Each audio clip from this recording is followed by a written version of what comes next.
All right. So the problem is they don't replace the word ancient. So the second mark is gone. Okay. Manal, you see, the child is getting the marks for writing huge. So if you sit there thinking for like half an hour for another word that means giant and you write something like ginormous or marvelous or stupendous or something like that, will it give you more marks? No, there's only one mark for the word and that's it. So even if you look at the specimen paper, the marking scheme, where is it? Look at the words that they have given you. Old, very old. That's literally what they've given you. And huge or very tall. Simple words. So good vocabulary has zero value here. They're not going to be like, oh, wow, that's such a brilliant word. So let me give her 10 marks. They cannot give you more than 1 mark. So choose simple words, directly answer the question. Don't waste your time at this point. Now, here again, the child writes that the bark is soft and crumbly, which is fine. But enormous is repeated. It's an enormous trunk. Enormous is repeated. That's the problem here. The trunk's enormity is not one of the features that makes it difficult to climb. It's the fact that it has no branches at the bottom. Do not repeat the question. If at any point you feel like you've repeated the question in the answer, you are wrong.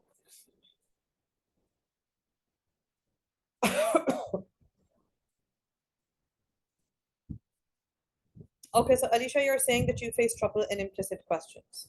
So implicit questions, again, read whatever line number is given. So let's look at an implicit question. This one is an implicit question.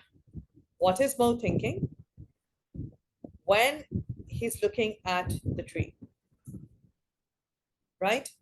So you go to this section in the text, read this section and think, if you feel like I'm not getting it, you are Mo and you're looking at this tree, think, and then you will be able to get the answer that he's trying.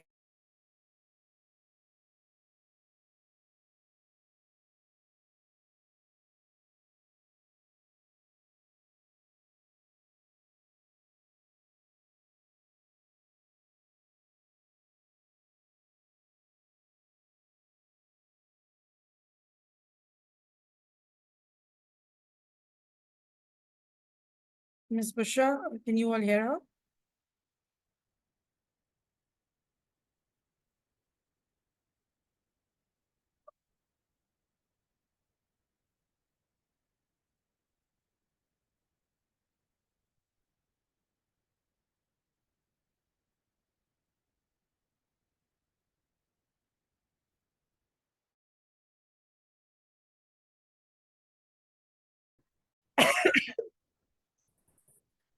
When we look at how Mo feels, over here, out of 3 marks, the child has 1 mark.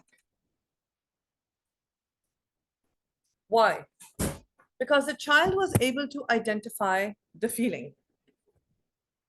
The feeling is anything positive, right? So he's feeling positive. The examiner has given him 1 mark.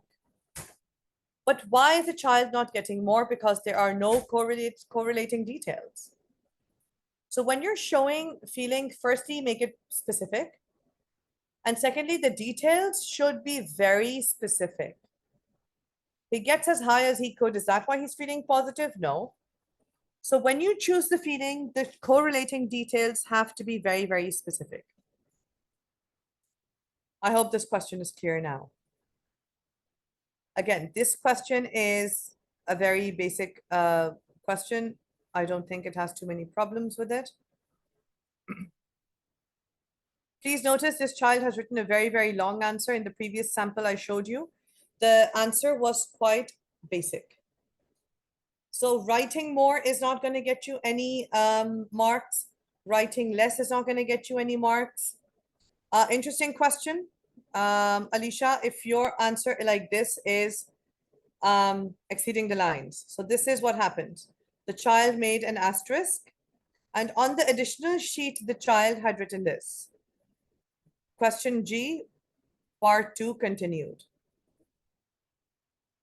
And then they had, so do not make extra lines, do not squash your words, use the additional sheets. But if you notice, Alicia, why do you need to do that? This child has written so much, again, for what? 1 mark? So the general rule is 1 mark, 1 point. Why write more? When you're writing extra, you are now doing what? Maybe you are showing the examiner that you are not understanding. Second is you are just wasting time writing things that are not going to help you get more marks. The same thing that I said to Manal.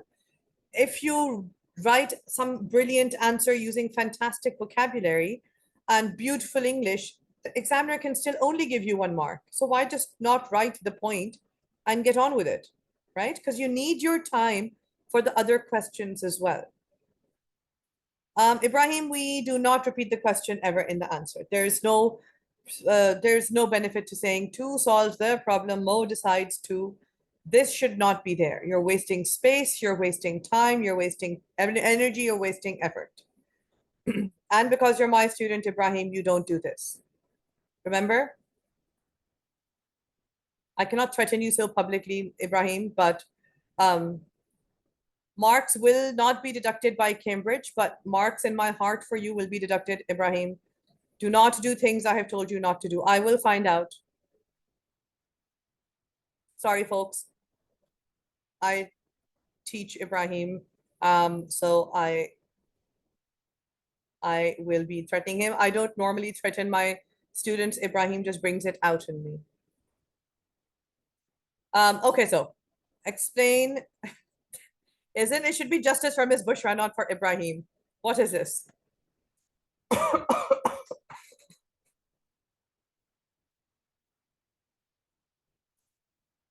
So this question you have to explain using your own words. Again, this child is getting 2 out of 3 because surprised and angry. That's it. 2 feelings, not 3 feelings.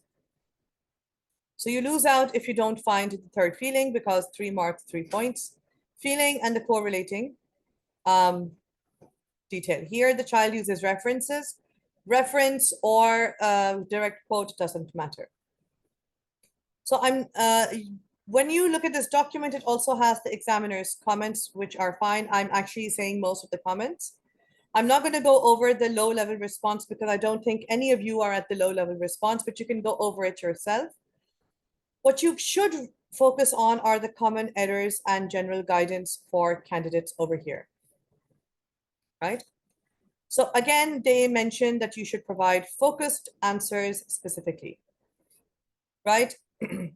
When you're copying out, so when they're talking about copying out the question or repeating the question, they're saying basically what happens is that you waste time, so you come under time pressure. When you put in additional information, it shows less understanding of the question. They again remark upon the fact that you need to be efficient about your time.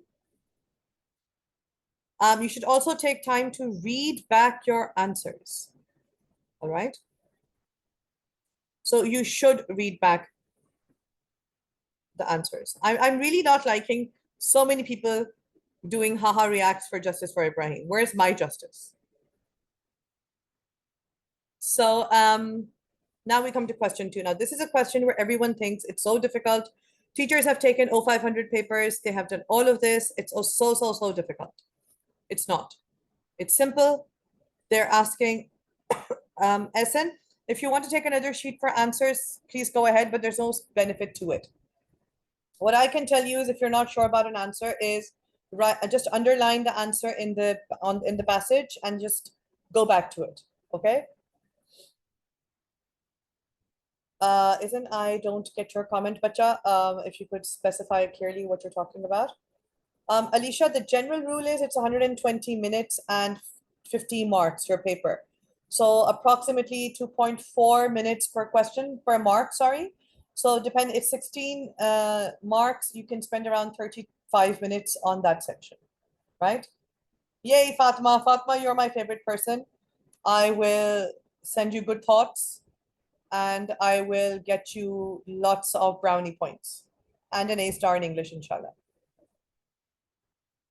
Okay, so if you're canceling your answer and writing it again, Essen, um, there is already how many? There's I think 2 additional sheets, right?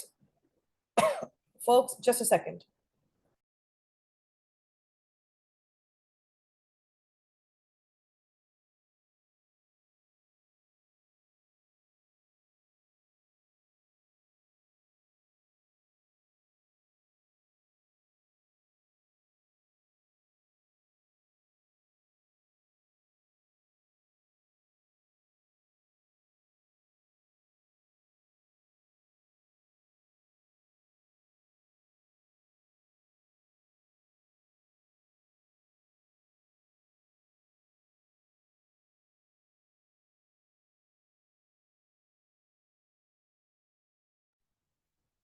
So, oh, okay. Isn't I get your I get your comment now. All right. Now, okay, so let me just so SN, when you are canceling out an answer, suppose, and you want to write it again, there's 2 additional sheets at the end of the paper. They will give them, right? So you can just write your answer on the additional sheet. You won't need an extra answer sheet. All right. So don't worry about that. Asad, again, my math, I don't know how good it is. It's 120 minutes, 50 marks. Just a second, let me do the math again.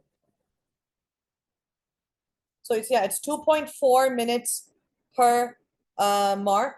So this section 1 is 16 marks. That's around 38 minutes, right? So 35 minutes is fine for question 1. Question 2. Now, question 2, one tip I can give you is do not read the text again for question 2 because they're already printing the relevant lines. All right. No, Alicia, there's no blank side of the paper. There's an additional sheet they will give you. Wait, it says so over here.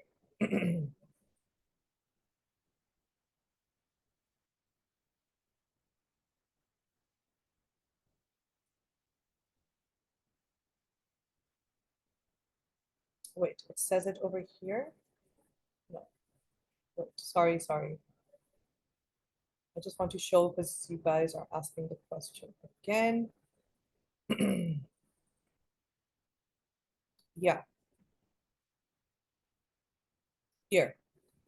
If it is necessary to cross out an answer and or continue the response on an additional page of the answer booklet, then correct labeling is essential. So they will give you an extra sheet, a lined sheet possibly, in the answer booklet, right? So you do have space to write this down. All right. So when we look at this question, we have to read the extract. So what about the extract are they asking?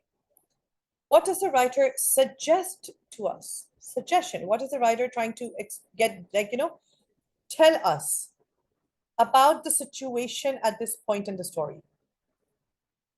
Suppose you don't get it. You read the extract. He felt gravity go to zero. The world stopped. Mo watched the branch of the large redwood approach in slow motion and saw his fingers extend towards it. And you don't get it. What do? I'm pretty sure all of you have a Netflix subscription, or you're using your friend's Netflix subscription, or your chacha's Netflix subscription. Point is, you're all watching movies, you're all watching shows. Imagine this visually happening in front of you.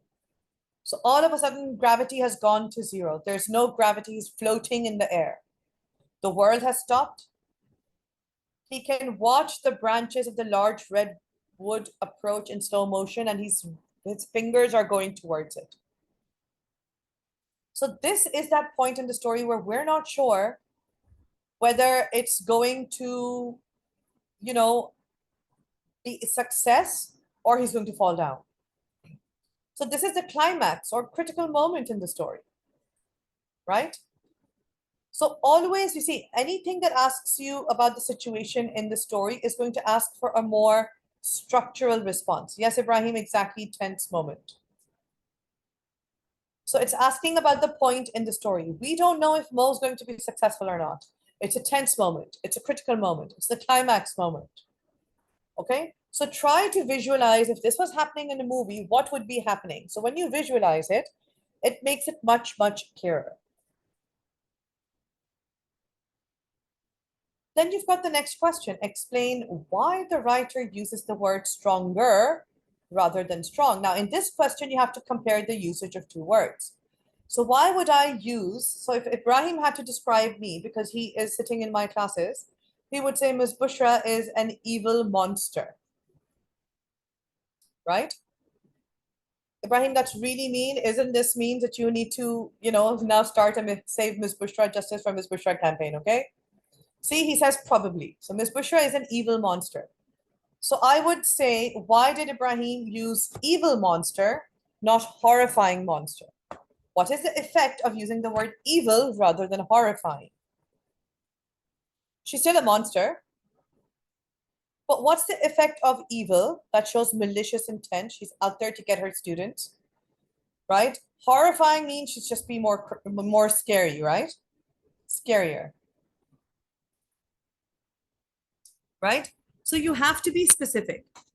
So if I say Ibrahim is a really annoying student, why have I used the word annoying rather than Ibrahim is a really hyper student?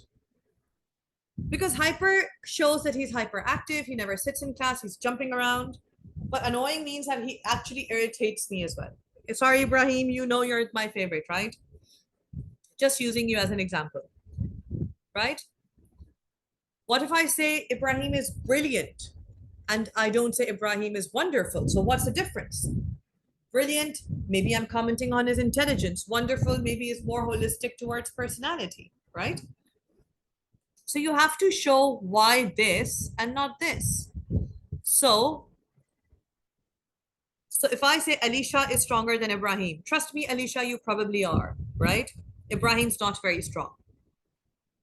So Alicia is stronger than Ibrahim. What's the effect? Ibrahim is strong, but Alicia is stronger than Ibrahim. That shows that Ibrahim is strong, but Alicia has more strength.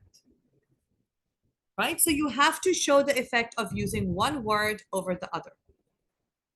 And they can be any two words. In this case, they've got the comparative of the word. They've got the adjective and they're comparing it to the comparative. Exactly, Ibrahim is less powerful than Alicia. Exactly, and stronger is relative to the other person's strength. Right? So in these questions, make sure you look at both options and then explain why the writer uses one word and not the other. Don't give a generic answer. Give a specific answer. Now, in this question, any time they ask you for two impressions. So Alicia, you're attending my class for the first time today. What two impressions do you have of me? One, Miss Bushra is such a wonderful teacher that I'm understanding anything and everything, sorry. And she's so amazing. She's got such a wonderful personality that Ibrahim, who is sitting in her classes, still insists on attending the crash course, right? So those are the impressions that you're getting. Asad, beta, when nobody else praises you, self-praise is always, always, always a good idea, right? So my impression of Alicia, because she's constantly asking questions, is she's a very intelligent girl because she's asking questions, all of these things. Manal, your comment about this question's answer is that the child is using a very awkward phrase here. The English is not absolutely correct. Basically, the child is saying it is still not strong, only stronger. So it's not just strong, it is stronger. This is essentially what the child is saying. Stronger than the other one. So it's not a strong branch. It's just stronger than the other branch he was also on, and it could still break, right? So that's what the child is writing. The examiner has given them a mark because it makes sense to us, all right? So what two impressions? You need to think about impressions, these questions. What are impressions that you get of people? of a house, right? Of a car. So I said tomorrow outside of the exam, you walk out and there is a Hummer limo to pick up a child. What is your impression about this child? You're going to think the child's very poor, right? He's got a Hummer limo. If a child has a Hummer limo, Ibrahim, that's so not true. I have pictorial evidence of you sitting in my classes. I said, so tomorrow after the exam, you walk out and one child is being picked up in a Hummer limo or a Mercedes or I don't know, a Rolls Royce or something, right? When you look at the car, what impression do you have of the child? Do you get the impression that the child's poor or do you get the impression that the child's rich? He's rich, obviously. He's very rich. We want to be friends with this person now, right? Exactly. So impression. Now the problem here is the child only gives one impression. So the leaves completely surround him and there's no way out. You need to give two impressions, right? So you can also say, okay, fine, so there's foliage everywhere, or you can look at the fact that it's layer upon layer of leaves. Maybe it, oh, sorry about my abilities to draw. Layer upon layer of leaves, and this means that he was buried underneath leaves, right? So you need to make it very clear that you've got two impressions here. Then you've got this one. Now this question, even in class, a lot of students ask, my tuition kids ask, Miss, in the sample paper, they use the word labyrinth. I don't even know what labyrinth is. That's fine. What do you do? So here you're literally asked to suggest the effect, not the meaning of a labyrinth, the effect of the word labyrinth. So this is why I suggest that the meaning and effect questions in the older past papers are a good way to practice these questions because they're still asking about effect. Now, suppose you don't know what labyrinth means.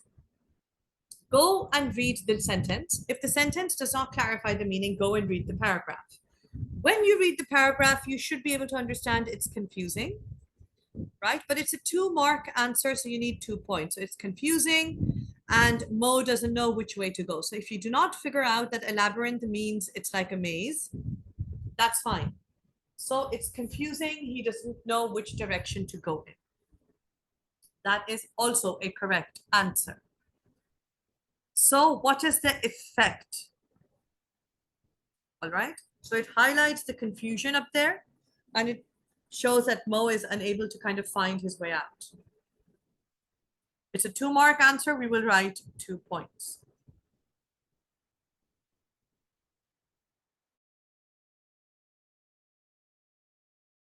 Is very interesting.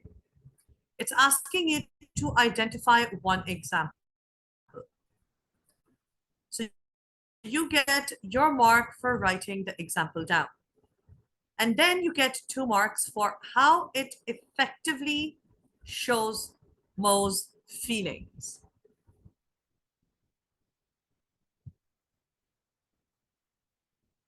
Amanal, beta, you have to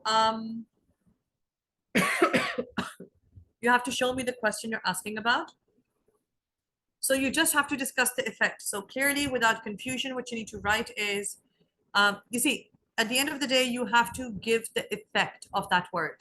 So if you use the X word and you use the phrase really or very in front of it. So if I say Ibrahim is tall, and if I say Ibrahim is very tall, what's the effect? You're visualizing 2 very different heights, aren't you? So when I say Ibrahim is tall and Ibrahim is very tall, right? So you are going to use 2 very, so what you can say is that, well, because using the word adjective would not give you maybe a clearer picture. So very is showing you that he's extremely tall, right? It's kind of emphasizing the height of the child. SN Beta, remember the threshold is set by the students attempting the paper, not by Cambridge. And the sort of work teachers have put in and the sort of work that students have put in, the threshold, I feel, will be maintained. It's going to be as high as it always was. So we're thinking about the late 70s, maybe. I could be wrong. If you all decide, there's a lot of you.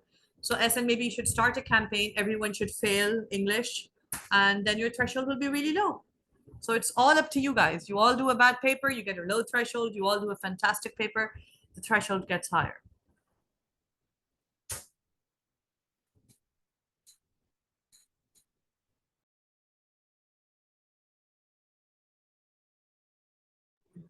So here you have to find an example.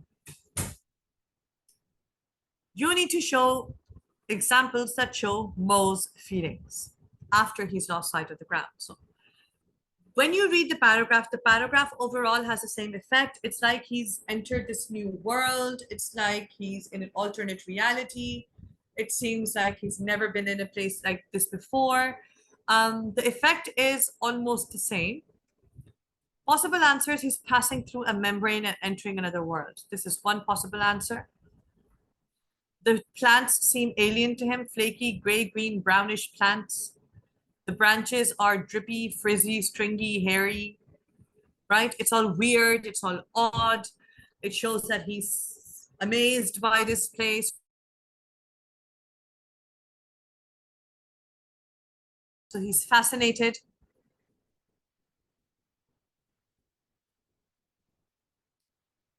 Lacework of branches and glowed. So these are actually two separate examples. Lacework has nothing to do with the glowing. So be careful you choose one example. And the child has explained it correctly. So lacework is delicate, it's fragile, it's beautiful. So they've used this example of lacework. Okay, so Kiran, Tasadduq, you've asked a question.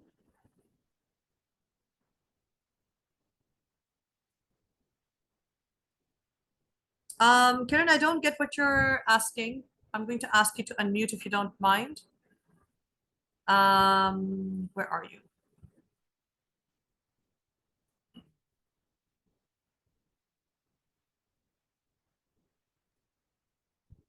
Assalamu alaikum, everyone, and best Hello? of luck to all the students. Hello, am I audible to you? Yes, now you are. Okay, you can hear me now? Yeah. Okay. Actually, one of the students, he messaged me this question that for the opinion-based questions, at times they have to, not at times, in fact, they have to assume this themselves as the character. For example, Carl Wickman, who has this transport company, and you see, and the interviewer asks that it is declining, and he's finding it a bit embarrassing or a little offensive. So while answering that question in the opinion based, a 5-mark question, right? So can the tone be like this, that in the beginning, that what are you asking me? Or is this the question to ask from such a successful man? Okay, I mean, can they start like that? Okay. So you're That's, asking about the short response task, right? yeah, exactly, Okay, exactly. go I ahead. know it's a bit early in the list, but it just came into my mind. I thought that I should, post it Yeah, at that's least. fine. That's fine. So can I answer this when I get there? Sure, sure. Okay. Sure. Thank you, Kiran. No problem. Okay. So again, this is the top answer here. It's 8 out of 9 marks. When you look at the mid-level response, now the mid-level response is actually not that bad either. So if you look at the child's response, it's like in an action movie when it goes slow because it's dramatic. So remember when I told you, you can imagine this as a part of a movie. So as long as you're talking about the situation at this point in the movie and it's dramatic, it's all fine. And look at the simplicity of this answer. It shows it is very strong. So that's exactly what stronger means, but it's not showing the comparison here. So Manal, you're asking questions about this question specifically. It shows it's very strong, but the answer is marked incorrect because you're not explaining the use of the word stronger.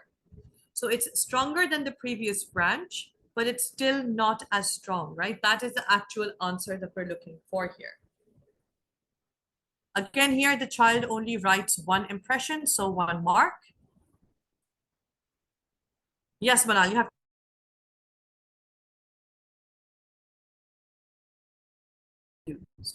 And this one, the child says it's like a maze because maze, labyrinth means maze. And then it could, they could easily get lost in it. It could be dangerous. So the child here, now this is the problem. What the child has done is the child has said that they use a lot of adjectives. Don't do that because flaky and gray-green are describing plants, whereas drippy, frizzy, and hairy are describing the branches. So when you write an example like this, I advise you not to because they've given you 1 mark, but you will not be able to explain it properly. Because it's comparing different things, you're actually going, because yes, you've identified examples, sure, but you're not comparing them properly. Sorry, you're not explaining them properly, and that becomes a problem. A major, major, major problem. All right. So because of this, you will lose marks in your explanation. So choose a very, specific example and just explain it. Don't try to be very over smart. Don't try to say, okay, fine. So if I use multiple examples or all of these things, don't do that. Your explanation will be confusing. So rather than confusing yourself and the examiner and then writing a lot, because remember 2.4 minutes per mark, you can write what? You can spend 35 minutes, 38 minutes for the question 1 section, then you can choose maybe 20 minutes, 25 minutes here, right? So don't write a lot of it.